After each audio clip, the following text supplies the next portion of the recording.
and Jill Foundation. I am yours truly, Frederick Douglass. I was born Frederick Augustus Washington Bailey on the eastern shore in Talbot County near St. Michael's, around the year 1818. I do not know the date of my birth, as slaves did not know the dates of their births.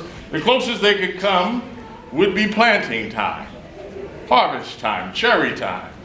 Slave masters, of course, did not want the slave to have any knowledge whatsoever, less known knowing the dates of their birth. We were much like cows and hogs running around not being able to celebrate our birthdays.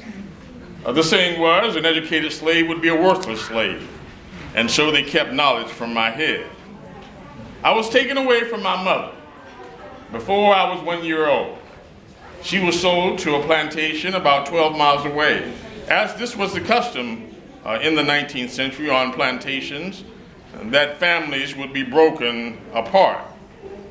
And so I was given to an older mistress on the plantation. My good fortune was that that woman might have been my grandmother. I never saw my mother during the light of day. She occasionally walked 24 miles round trip just to rock me to sleep at night. By the time I woke the next morning, she was gone back to the fields. Of course, missing the bell to go to the field to work would have been a severe lashing for her, and so she would rock me to sleep at night and then scurry off back to the plantation. And so the plight of slavery on America, less known any plantation in America, was quite severe. Brutal beatings, robbing, whole families put asunder, hunger, starvation, people, children naked on plantations. I will read to you here this, an account from my autobiography, Narrative of the Life of Frederick Douglass. You know, I wrote 3 autobiographies in my lifetime: Narrative of the Life of Frederick Douglass, My Bondage and My Freedom, and Life and Times of Frederick Douglass. And so I will read to you to prove I can read, a Negro. Here from the plantation would have been your rations, your monthly rations of food and your yearly clothing allowance. And many of you all are well dressed. You're comfortable with coats and shoes and pants and such. I would say you're quite well dressed. Well, if you were on the farm here too, all the slaves of all the other farms received as their monthly allowance of food 8 pounds of pork or its equivalent of fish. I did not say and. 8 pounds of pork or its equivalent of fish. When that expired, then you were to rummage for food, go out in the woods to hunt, and even steal food if that was what it took to feed yourself and keep yourself from starving. The adults working in the fields would receive as a yearly clothing allowance 2 coarse linen shirts, 1 pair of linen trousers like the shirts, made of coarse Negro cloth, 1 pair of trousers for winter, 1 pair of stockings, 1 pair of shoes, the whole of which could have cost no more than $7. When, well, if you were a child, and I see many children here in the audience. By the way, young man sitting on the bench there, how many pair of pants do you think you have received this year from your parents, from the store? Yes. Maybe 4 or 5. 4 or 5 pair of pants in a whole year. Well, if you were too young to work in the fields, you would have received neither pants, nor stockings, nor trousers, nor shoes. Your allowance for clothing would have been 2 linen shirts per year. When those fail you, you would have been naked for the rest of the year, regardless of the weather. And so I slept on a cold, hard ground with a burlap bag over my head to keep my head warm. My feet were often out, and I got frostbite. I've sung beside the window of Miss Sophie Hall, hopefully to get an extra meal coming out the window. And my tasks were on the plantation as a young boy was to sweep the yard, to keep the yard clean, chase the animals back into the gate if they escaped. And I found this out. I once had a horse who kept escaping, and he would run to a plantation about 2 miles away. Well, we could never figure out why he kept running away. Well, when I went to fetch him, Captain Anthony said, "Freddie, go get that horse." When I got over there, he was eating hay. Seems like there was more hay at the other farm than there was at Captain Anthony's plantation. And so when I fetched him back, when I went to get the horse, I got fed too. Well, after that, I made sure that occasionally the latch was left off the gate and the horse went to get his food, and I came back with food too. I came back with a full belly. Well, around the time I was 8 years old, imagine, children, being 8 years old and you're getting your first pair of pants ever. Miss Lucretia All called me. She said, "Freddie, come here. We're going to send you to Baltimore to live with our cousins, Mr. Hugh and Sophia All." And so she said, "Go down to the creek and wash yourself up. The people in Baltimore are well kept. We don't want them laughing at you. So go down to the creek and wash that gum off your knees and your feet, and we're going to give you a pair of breeches." Well, I didn't know which made me more excited, having my first pair of breeches or leaving the plantation. But nevertheless, I went down, washed myself up, came back. I got my first pair of breeches, and they put me on a ship sailing to Baltimore. My first stop was in Annapolis at midnight. I looked over the starboard side, and I could see the lights of Annapolis, and I remembered the tales of black men who were free and owned their own land. If I'd been older than 8 years old, I would have jumped ship right there. But nevertheless, I sailed on to Baltimore. When I arrived in Baltimore and knocked on the door, to my surprise, Miss Sophia All and her husband, Hugh, smiling at me. A white woman, imagine that, beaming, smiling, eyes like the stars at night, saying, "Freddie, come on in. Are you hungry? Are you tired? We've got a bed prepared for you. Would you like a place to sleep?" I was quite startled that a white woman might be speaking to me this way. Of course, on the plantation, to speak out of turn, to look in the face of your master, might have gotten you knocked down an inch or two. Well, of course, the Alls in Baltimore had not been accustomed. They had never owned slaves before, and so they treated slaves in quite a respectable manner. As a matter of fact, Mrs. All, she would sit in her rocking chair and read at night the Bible, the newspaper, and she risked her reputation to teach me an A, B, or C, a passage from the Bible, words from the Bible. And of course, once I received those words, my mind became free. My mind started freeing. You know, you cannot enslave a freed mind. Once your mind is free, your body has to follow. And so I had an insatiable appetite for learning and reading. And I would cozy up next to her and get a word or two and then study that word. Well, there came a time, a telegram came to Baltimore saying, "Bring Freddie back to the plantation." I was quite startled that I might be going back to the plantation to leave this haven in Baltimore. Well, when I got there, the master had passed away, and as was the custom, when the master passes away, his will had to be reconciled. And so they put us all out in the field. Cows, horses, carts, wagons, Negroes. And they read the will. Some went here, some went there. In my case, I went back to Baltimore. When I arrived back in Baltimore, some things had changed. Mr. All had said to Mrs. All, "Do not teach Freddie how to read. Do not teach him how to read. You know that is against the rules." And so the smile that I saw on her face turned to a frown. When I tried to cuddle up next to her beside the rocking chair to receive a word or two, she would shush me away. But that did not break my spirit. I would go to the cabinet and I would get a biscuit or two, and as I walked the boys back and forth to school, I would say to her son and to others, I would say, "Well, I have this biscuit from this morning. If you're still hungry from breakfast, I have food for your stomach. If you have a word for me, it would be food for my brain." Well, they would make the trade, and then I would go in the night and light a candle or a match, and I would study that word. Hopefully you young children in the audience like to read. Do you like to read, children? Kind of? What is that word? I'm not familiar with the word kind of. Yes, do you like to read? Wonderful. What books do you like to read? Graphic novels. Wonderful. Wonderful. Any other children like to read? Surely you do. Yes, sir. Stand up in the back there. Do you like to read, sir? What books do you like to read? Mystery books. Well, certainly mystery books are fine. It was a mystery why they kept me in slavery so long. Well, I would say this. I did everything I needed to do to learn how to read. As a matter of fact, I saved my money. 75 cents, I purchased my first school book. This book here, it's called The Columbian Orator. And in this book are poems and speeches from great writers of the time. Of course, the white children could study this book and learn these poems and recite them to their teachers. The Negro children could not. And so I bought this book for myself.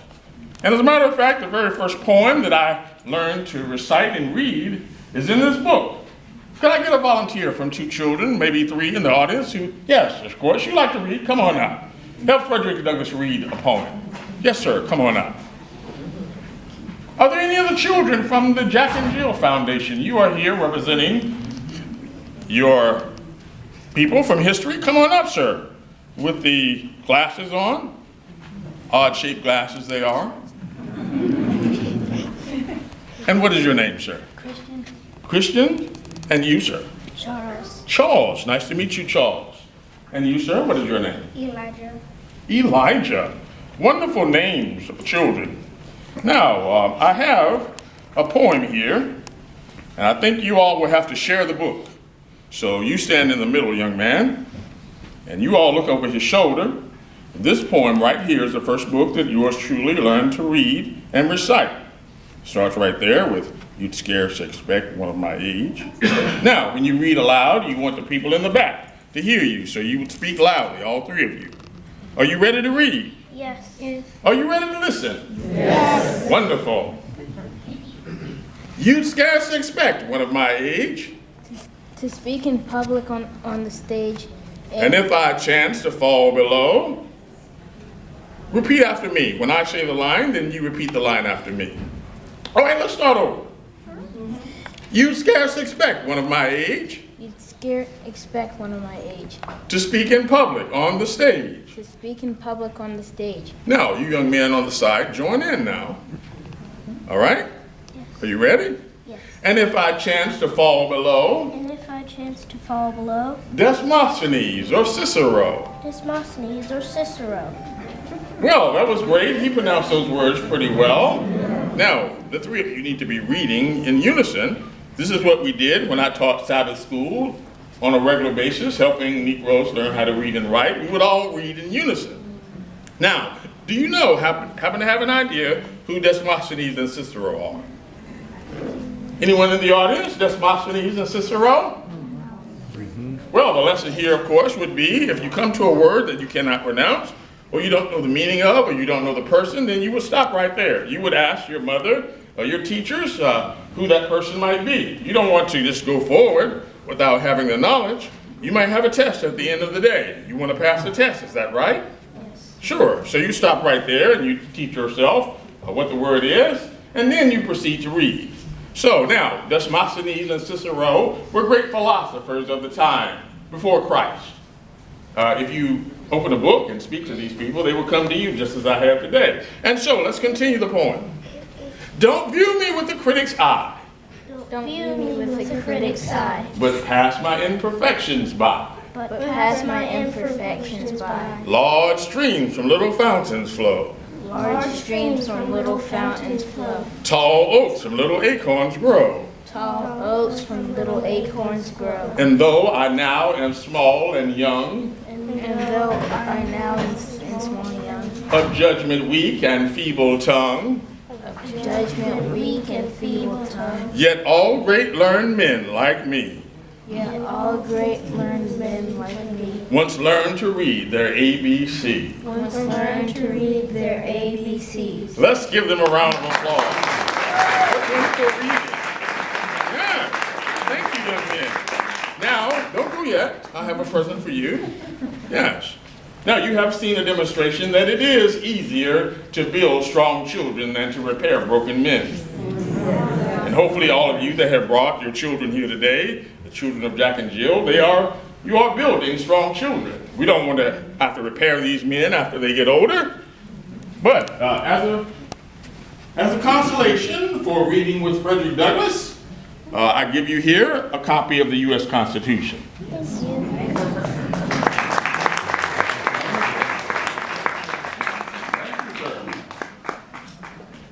All right, well, and I would say to all the children of the Jack and Jill who are here today portraying other characters, Frederick Douglass has a copy of the Constitution for you as well. Now, let me get right to it. We have a busy day, and I certainly want you to meet the children who are portraying those historical characters. Some of the things I accomplished in my lifetime, from learning how to read and write, I became the U.S. Marshal for the District of Columbia. I assisted Abraham Lincoln. I influenced him in adding the Negro to the fight of the Union. When I first went, they declined my interrogation. They said, well, we have Negroes fetching water and supplies. That would be enough. I said, if this Constitution defends us, we will defend the Constitution. We will show our bravery. So give us a U.S. chevron on our sleeve, an eagle on our button, a U.S. cap and a U.S. rifle, and we will defend the Constitution. And so eventually, him and the generals decided we would fight. And I started with my two sons, Edward and Lewis. They both were members of the 54th Regiment. We recruited black soldiers all over the country, and including Connecticut. We established the entire regiment of the 29th Infantry Division of Colored Troops in Connecticut. I also became a provost for the District of Columbia. I was the first black man to be nominated as a vice presidential candidate. Yes, alongside a woman on the ticket. There was the first woman who ran for president. Anyone in the audience know who that might be, the first woman to run as president? Who? Barbara Jordan? Shirley Chisholm? No? Michelle Obama? No. Well, I don't know any of these women. They might be great women. But the first woman to be nominated as a presidential candidate is Victoria Woodhull. She was nominated by the Verse delegation from Kentucky. They sent me a telegram saying, Victoria Woodhull, we're nominating her for president. Mr. Douglass, we'd like you to be on the ticket. I said, nonsense. I am not a politician. I'm an abolitionist. I will not politic. I will not come to Hampton, Virginia and say one thing and then go to Norfolk, Virginia and say something else. I am for the 100% full enfranchisement of the black man in American society. That's what I'm for. I also was the ambassador to the country of Haiti. I wrote my own newspaper, the North Star newspaper. Once I escaped, which I escaped by dressing up like a sailor, meeting my wife, my future wife in New York, and then we went on to New Bedford, Massachusetts. I was staying there with Mr. Nathan and Polly Johnson. I had changed my name to an alias, Frederick Johnson. I was living with Johnsons of the Underground Railroad. It seems to me that every Negro who ran away changed his name to Johnson. I said to Mr. Johnson, I said, well, I need to change my name. I can't go with Frederick Augustus Washington Bailey. The bounty hunters might catch me. So what should I name myself? We were reading a poem at the time called Lady on the Lake. And in that poem, the main character's name was Douglass. And he said, well, what about this name, Douglass? Frederick Douglass. I said, it sounds quite fitting. And so I changed my name. I married Anna, Mary, and we had 5 children together. We lived in Lynn, Massachusetts for a while. We moved to Rochester, where I started my newspaper. And I began speaking widely. I joined the abolitionist movement with Mr. William Lord Garrison. You know of Mr. Garrison, do you not? And so I started my venture in speaking to the public, telling my slave narrative. A simple boy from Maryland, slave boy from Maryland, telling the world about the bondage of slavery. So these are the things I accomplished in my time just by learning how to read and write. You know, there's an African fable. Until a lion learns to read and write, history will always glorify the hunter. Yes. You know what that means, sir? Could you tell me what that means? Think about it. Until the lion learns to read and write, history will always glorify the hunter. Can someone tell her what it means? Yes, sir. The lion can't tell his own story or his own story. That's the way I understand it. Right, the lion can't tell his own story if he does not know how to read, and so guess what? Who will tell the story? The hunter. And all of us in here, we are lions and lionesses. Young children, you are cubs, soon to be destined to be lions and lionesses. There are people hunting you, trying to keep you from your destiny. If they are successful, they will write their story as the brave one, and you were a coward. And so your task would be, children, to go to school, to graduate from high school, matriculate from college, to own your own businesses and such, raise your families. That would be your destiny. And of course, once you have achieved those destinies, you have overcome all of those obstacles, then what should you do? As I did, write your own autobiography. And would you write yourself as a coward? No, absolutely not. Well, that's my story in a nutshell. I accomplished many things just by teaching myself how to read and write. Well, I also spoke widely in my time. I spoke to many audiences all over the country, all over the world even. I was in England and Ireland for 21 months. I spoke widely over there. And I gave many speeches of the time. Self-made men, woman suffrage. I was part of the women's suffrage movement. I assisted Susan B. Anthony, Elizabeth Cady Stanton, Harriet Tubman, Sojourner Truth. I stood beside all these women for the suffrage of women. Universal suffrage is what I stood for, and temperance. And so these speeches that I gave, including a speech on Haiti, the church and prejudice, self-made men. I certainly don't know what speech to offer you today. As a matter of fact, there's so little time. As a matter of fact, my speeches were, many of them, more than an hour long. Oh yes, and I understand that the 21st century has a short attention span, so I will not belabor you all day with the speech. But I will give you a sample. And so the way we will decide, let's decide this way. We will have a contest. We will have a contest between one of two speeches, and